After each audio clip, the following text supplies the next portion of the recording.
नमो भगवते वासुदेवाय। श्रीमद्वाल्मीकिरामायणम् आरण्यकाण्डम् पञ्चषष्टितमः सर्गः।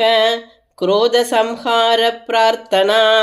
तप्यमानं तथा रामं सीताहरणकर्षितं लोकानमभवेयुक्तं संवर्तकमिवानलं वीक्षमानं धनुस्सज्यं निश्वसन्तं पुनः पुनः दक्तुकामं जगत्सर्वं युगान्ते तु यथाहरम् अदृष्टपूर्वं संक्रुद्धं दृष्ट्वा रामं तु लक्ष्मणः अब्रवीद् प्राञ्जलिर्वाक्यं मुखेन परिशुष्यता पुरा भूत्वा मृदुर्दान्तः सर्वभूतहिते रतः न क्रोधवशमापन्नः प्रकृतिं हातुमर्हसि चन्द्रे लक्ष्मी प्रभा सूर्ये गतिर्वायौ भुवि क्षम एतच्च नियतं सर्वं त्वयि चानुत्तमं यशः एकस्य नापराधेन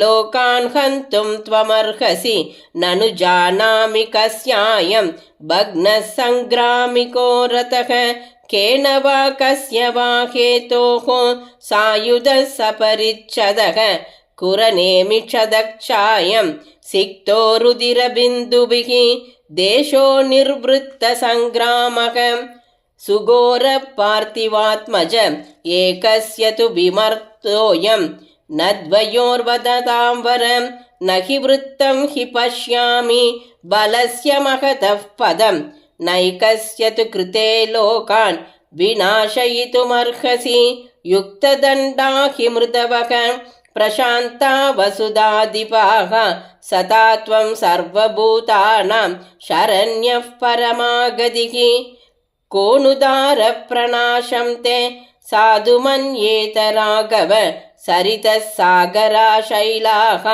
देवगन्धर्वदानवाः नालं ते विप्रियं कर्तुं दीक्षितस्येव साधवः येन राजन् हृता सीता तमन्वेषितुमर्हसि मद्वितीयो धनुष्पाणिः सहायै परमर्षिभिः समुद्रं च विशेष्यामः पर्वतां च वनानि च गुहा च विविधा घोराः नदी पद्मवनानि च देवगन्धर्वलोकां च विशेष्याम समाहिताः यावन्नाधिगमिष्यामः तव भार्यापहारिणं न चेत् साम्ना प्रदास्यन्ति पत्नीं ते त्रिदशेश्वराः कौशलेन्द्र ततः पश्चात् प्राप्तकालं करिष्यसि शीलेन साम्ना विनयेन सीतां नयेन न प्राप्स्यसि चेन्नरेन्द्र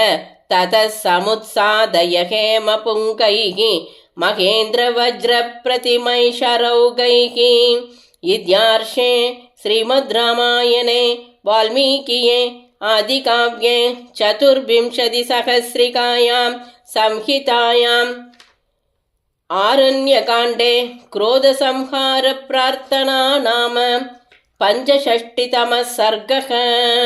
श्रीदाशरथाय विद्महे सीतावल्लभाय धीमहि तन्नो राम प्रचोदयात्। जानकीकान्तस्मरणं जय जय राम राम।